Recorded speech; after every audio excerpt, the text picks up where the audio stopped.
What do you think we're failing at that we could do better at in this mental health challenge? I genuinely... Or epidemic, really. Yeah, epidemic's a good word for it. I genuinely think that we need to do more to drive authentic connection between human beings. Agreed. And so the work that you're doing, the work that we're doing, that's at the core of what we're doing. Right. And there is no replacement for this.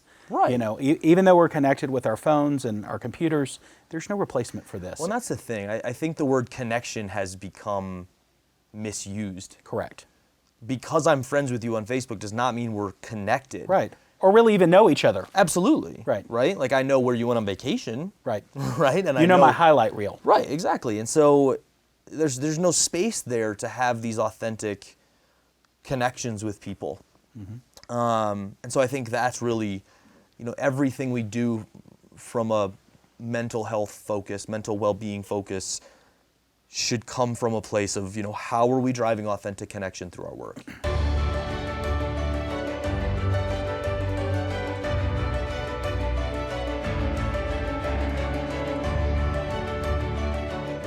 Hi there. Thank you for joining Communities Connected podcast. I'm your host, Jason Hopcus, founder and president of the Connection Project and president and CEO of NAMI Arapahoe Douglas counties. The Connection Project began with a single goal: to convene communities for conversations that matter. Real people, real life together. Today, my guest is Justin Kruger.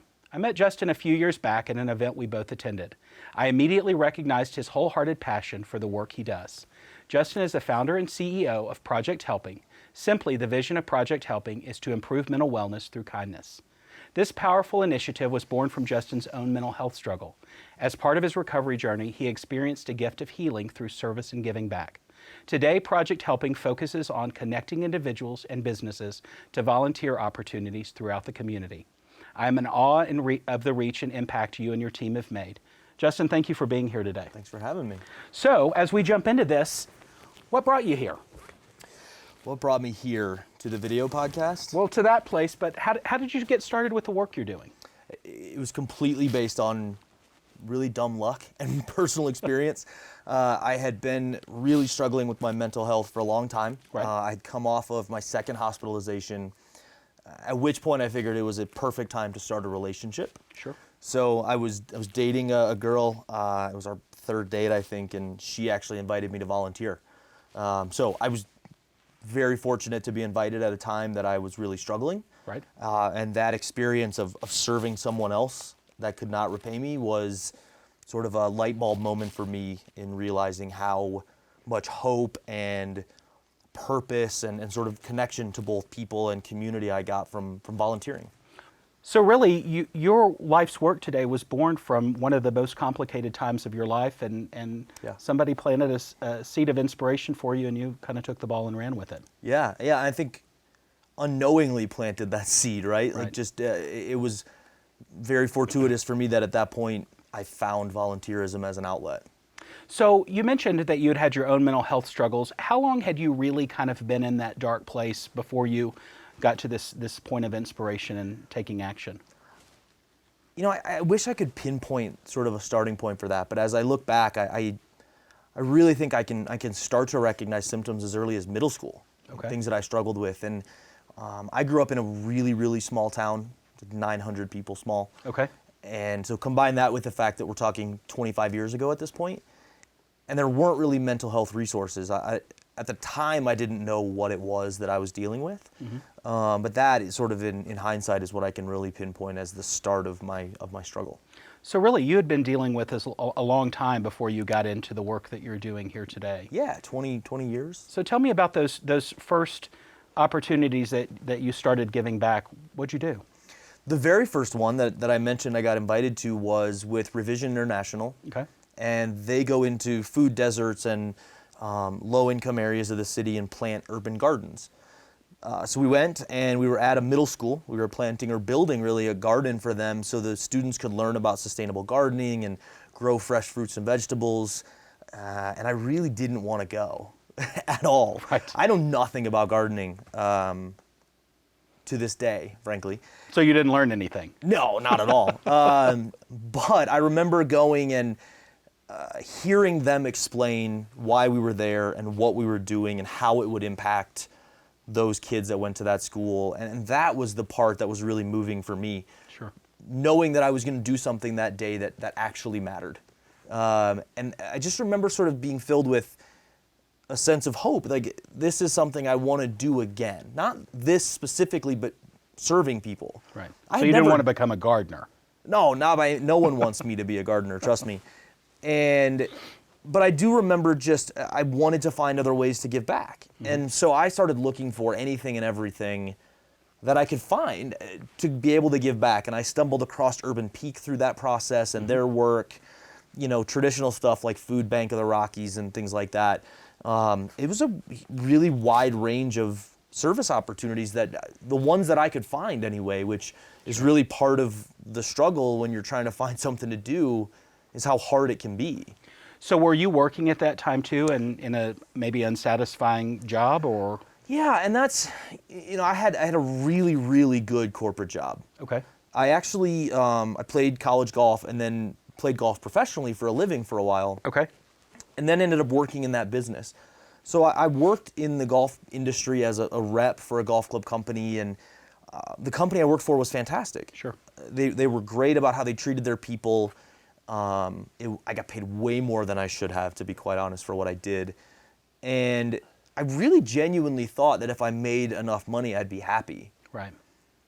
And so, frankly, I was really good at what I did. I was given awards and recognitions and paid handsomely for my work. But naturally, something was missing. There's not a lot of purpose in selling golf clubs to people, Well, unless you're buying golf clubs. True, right. And so, yeah, I lacked a sort of sense of purpose in that work, but more so lacked authentic connection with other human beings, because everything we did was centered around golf and this game, and it was very inauthentic in the way that we interacted with folks. And that was a real problem.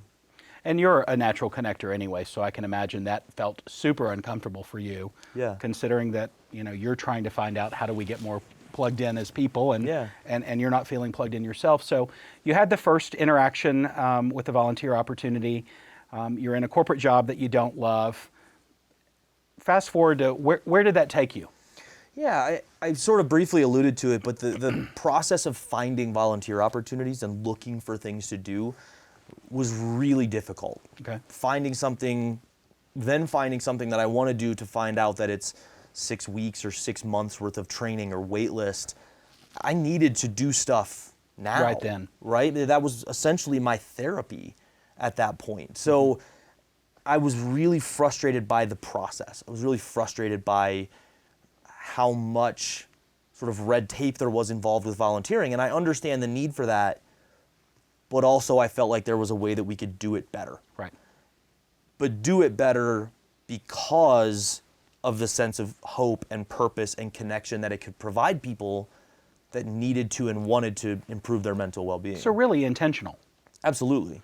So I want to use this as a megaphone today to really shout out the great works that you're doing. So take us to the point where you got to the starting point of what you're doing today and how that evolved. Yeah, I was still working in the same job, right. And I sort of did it. So I had the concept for it, and then I had other ideas in the past, like we've all had, right. Like, oh, this would be an interesting thing to do. And I sort of thought it would pass, like all the other ideas. And a year later, as I'm still volunteering and struggling with it, and 2 years later, it was still there, right. Which was really a telling sign for me that, like, I should probably do something with this. Mm-hmm. So I went through the process of applying for our 501c3 sort of as a self-dare. Like, I'm going to do it knowing that there's a good chance I'm going to somehow screw up this application because I have no idea what I'm doing. Well, and they're not easy. And it's not a fun process, right? So I was like, all right, this is what I'm going to do. I'm going to apply with the intent of, like, if I get it, I'll do something with it. But I sort of don't really believe I'm going to get it. Okay. But, that process of applying forces you to do the business plan and the bylaws and all the things that go along with that. So I had put in the work. Sure. And then we got the letter in the mail that we got it. And I sort of was like, oh, crap. Like, I should probably do something with this now. And so You hadn't thought that far ahead, I right? really hadn't. I was really convinced that it wasn't going to happen. And that was April of 2014. So 5 years ago, just last week, actually. Okay. Which is super cool to be at that point. Yeah, congratulations. Thank you. So then I was sort of, to my point, forced to like, oh crap, like I need to do something with this. So Sure. I put together a really terrible website and a little social media page, and we did our first event a few months later, and people showed up. And I was like, how did you even find us? This is awesome. How exactly did you get here? Right.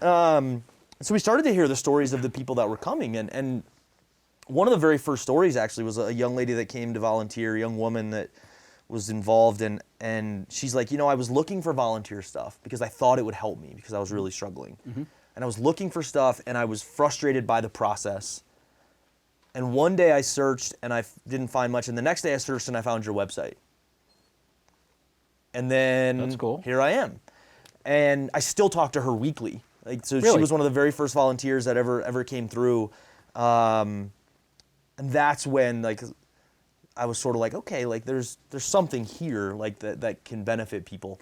And then by December of that year, I put in my notice and left my job and sort of just made this massive leap to say, I'm going to start over basically with my whole life and do this thing. And everything's been different since. Dramatically different, and for the most part in the best possible ways. I can only imagine that, knowing the work that you do.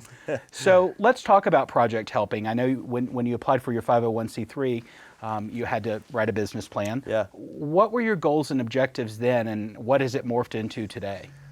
Yeah, I mean, the goals and objectives, the core mission and goal never really changed, which was to create the most meaningful and accessible volunteer experiences we could possibly create. Okay.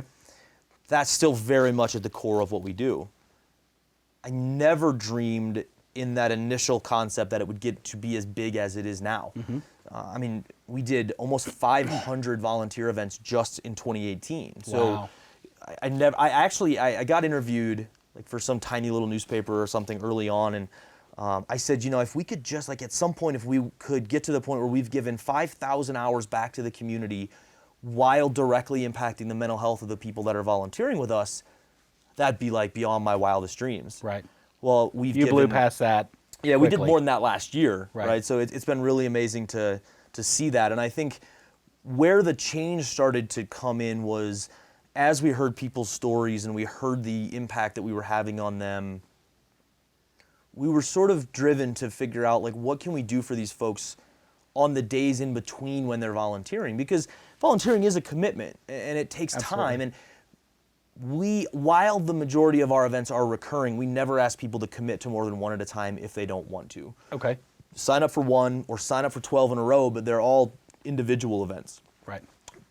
But we thought, what can we do to sort of carry on this benefit on the days in between? So as we started looking at things that had similar physiological benefit on mental wellness, we started to integrate what we call intentional acts of kindness. So every day being very intentional about looking for something good to do for someone. And gratitude became a part of that, because really what we also heard and saw in this process is people sort of inherently became more aware of the good things that they had in their life as they were serving others. Right. And so we built a daily practice that we call kindfulness, sort of around that core mission, and said, when you're not volunteering, here's these other things you can do that have similar benefit. And So really what started kind of as a social experiment has really turned into a movement.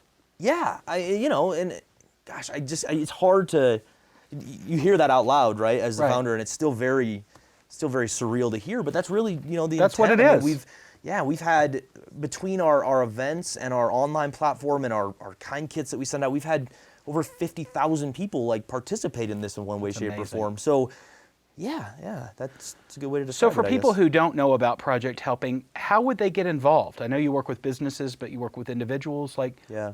where does somebody start? Yeah, projecthelping.org.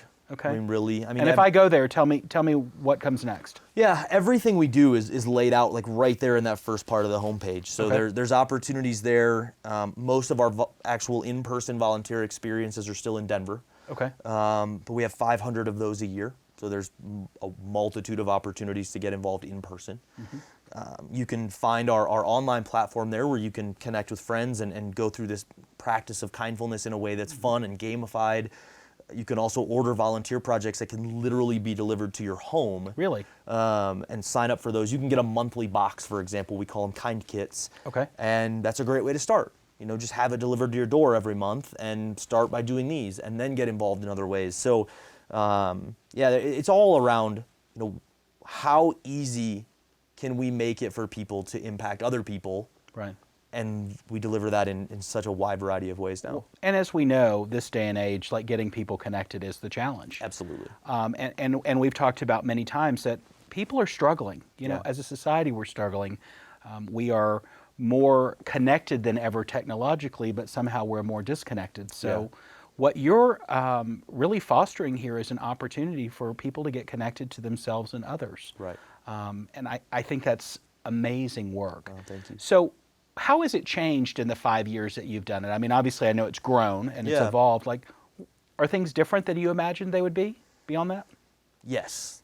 Yeah, I think everything about it is different than I thought it would be, and in a lot of really amazing ways and also in a lot of challenging ways, just because we're still growing a business. Right. And I don't think that I ever really looked at the business side of this initially and thought about all the things that go along with having Oh, by the way, you have to pay for it. employees and Right. funding and all of those things that go Right, with it. So it's been a phenomenal learning experience, and we're still learning. And I think one of the things that we really pride ourselves on is the fact that we're very, very sort of flexible and nimble in how we adapt to people's needs and how can we deliver what we're doing to them as we hear from them. Okay. So I think that it's changed. I was talking about this recently with someone, and I think the best way for me to describe it is it's changed a lot because it was initially about my story. Right. And it's now about the stories of the people that we serve. And we hear their stories and we learn from their stories, and we are wholeheartedly willing and excited to adapt what we do to sort of meet people where they are. And I think that's one of the ways that it's changed the most, is that Right. it's morphed into being this sort of massive collective story and not just about my experience, though that was the spark. Well, you used the exact words I was going to share with you. It sounds like it has been a collective movement. Yeah. So you're telling the broader story, which is similar to the work we're doing at the Connection Project. Right. How do we meet people where they are? And from there, I think you and I both know, having done mental health work long enough, we are fans of telling individual stories, and we Sure. champion the stories, and it's wonderful to do that. But what it does do, and while it may inspire hope in one person or a group of people, it doesn't tell a broader context. Right. And what we all know at this point is that everyone's struggling with something, and telling a collective story, I think, has a lot more power to shape how we move forward in an initiative that needs a lot of positive attention. No doubt. So from moving to that individual story, your story, into the more collective story, where does this go from here? I know you've started some new things recently. Talk to me about a couple of things. One about what you've started recently and how you've really been able to utilize technology to really ramp up what you're doing. Yeah, I think we've been very cognizant from the beginning about the fact that we're hosting in-person volunteer experiences. Scaling something like that is a challenge. Right. When you're providing direct services, period. Right. So we've been able to take our mission and essentially apply it to an online platform called Kind Hub that sort of gamifies our mission on a daily basis, our mission of practicing kindfulness, and puts it into an app that you can participate in. What I love about that is we're not solely focusing on launching an app, right? We're using that as a complementary tool to say, Sure. you have to do something with a real human being and connect, and then now here's the app as a way to further that connection and foster additional connection, not... So it's a supplement. Absolutely. It's meant to be a supplemental tool, not a standalone tool to real, authentic, human-to-human interaction. Right. Yeah. Yeah, that makes a lot of sense. So what comes next? Well, I think we've been talking about this for a long time as a team and as a board and as a community. We've done a really good job of building sort of this breadth of programming. We have a lot of access and we have a lot of different ways to get involved. One of the things we're really focused on now is building some depth to that programming. So, for example, we just brought on a smaller organization to be part of ours, whose mission is mental health storytelling training.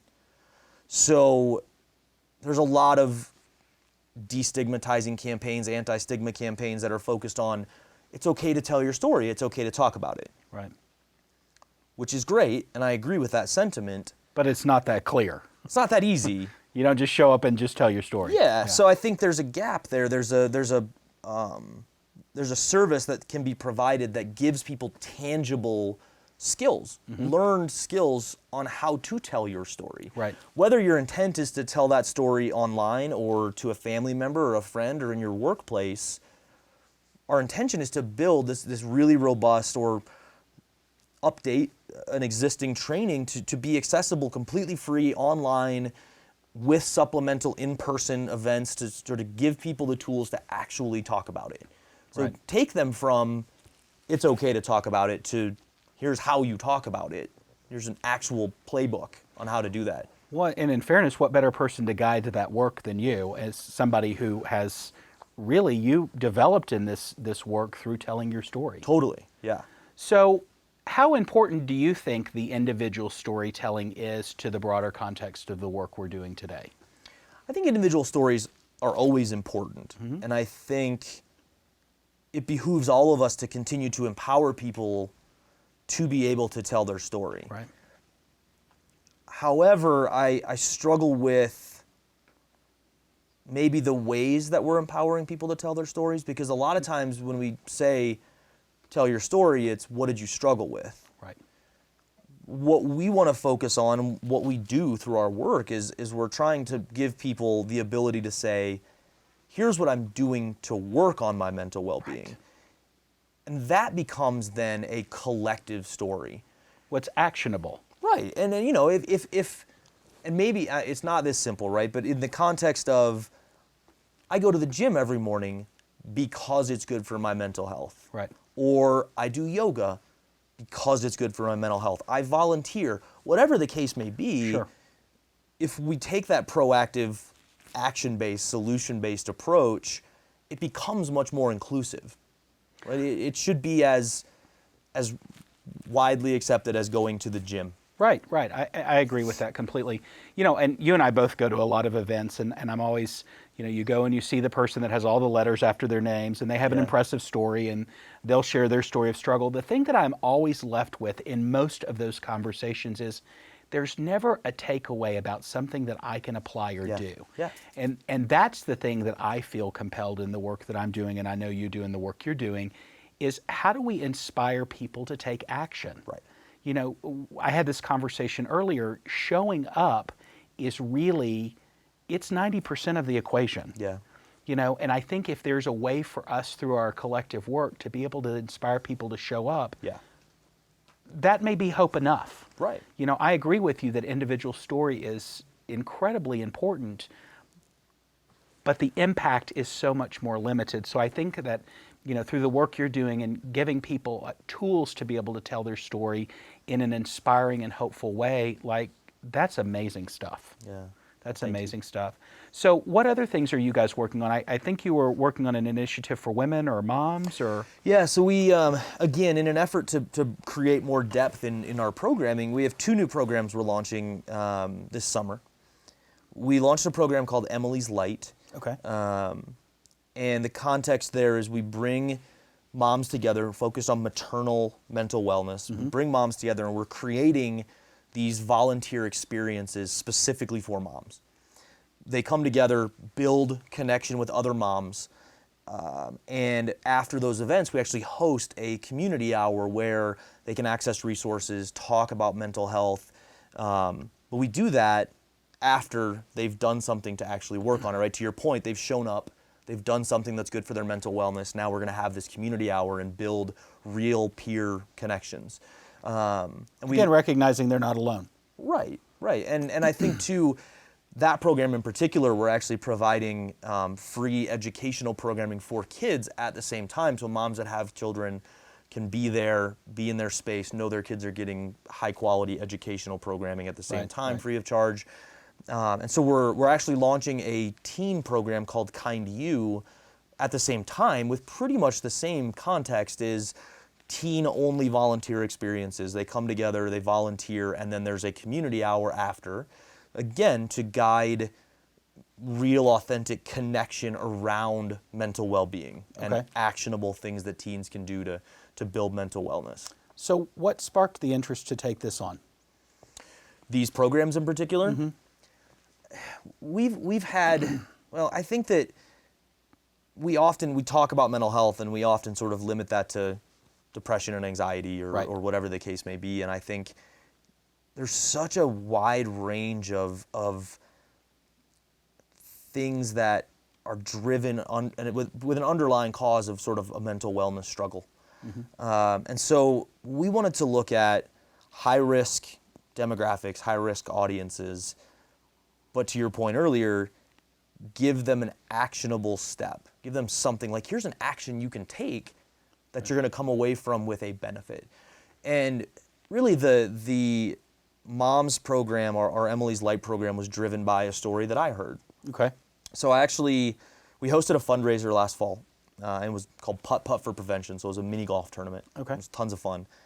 But through that, I got to hear stories, because we had asked people to sort of submit the stories of people that they had lost to suicide or had been impacted by mental health.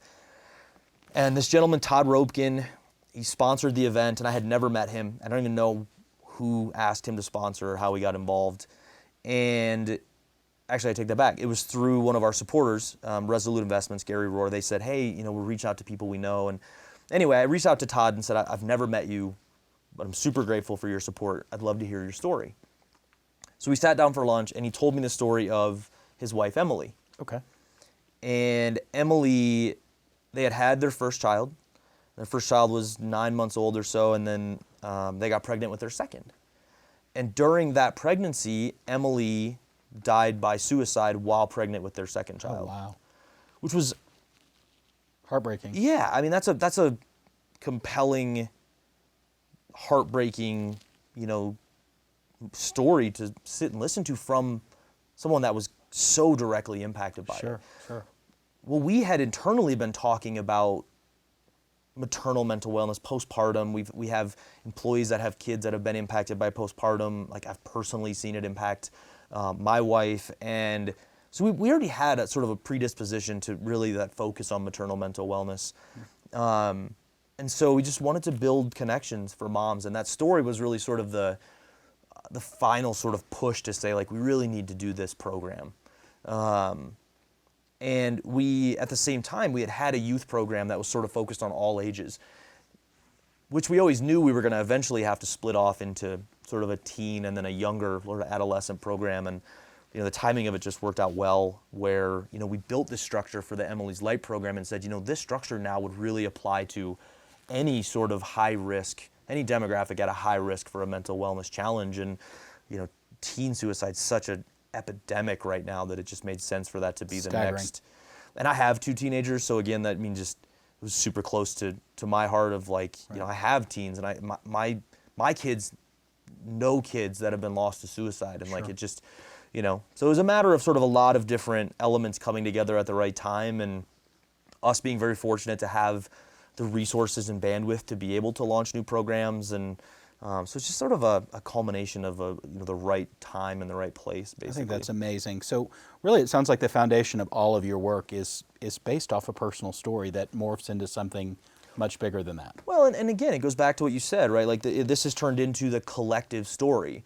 So the story of our employees and the fact that they've struggled with postpartum, and Todd's story and his wife Emily's story, and the stories that we hear along the way and get to be part of our larger story then inform actual actionable programming and services. So yeah, I mean, it's just really the collective story that drives continued sort of innovation and services and programming. You know, I often say that there's not a single statistic that is trending downward in any of the plight of mental health or No doubt. suicide or addiction. Yeah. And that leads me to believe that a lot of what we're doing isn't working. Sure. Which is where the work of the Connection Project was really born from, and similarly to yours. Right. What do you think we're failing at that we could do better at in this mental health challenge? I genuinely, epidemic, really. Yeah, epidemic's a good word for it. I genuinely think that we need to do more to drive authentic connection between human beings. Agreed. And so the work that you're doing, the work that we're doing, that's at the core of what we're doing. Right. And there is no replacement for this. Right. You know, even though we're connected with our phones and our computers, there's no replacement for this. Well, and that's the thing. I think the word connection has become misused. Correct. Because I'm friends with you on Facebook does not mean we're connected. Right. Or really even know each other. Absolutely. Right. Right? Like I know where you went on vacation. Right. Right? And You know my highlight reel. Right, exactly. And so there's no space there to have these authentic connections with people. And so I think that's really, everything we do from a mental health focus, mental well-being focus, should come from a place of, how are we driving authentic connection through our work? I agree with you, but let's back that up one step. So you and I do this, and it's part of the lexicon in our daily life, Sure. and it's our ethos, so to speak. What about the person that's struggling, that doesn't know where to begin or doesn't know how to get connected? Obviously, going to projecthelping.org is a great first step, but if you're not even willing or ready to do that, Sure. what's something people might consider? I mean, I think that you can start where you are.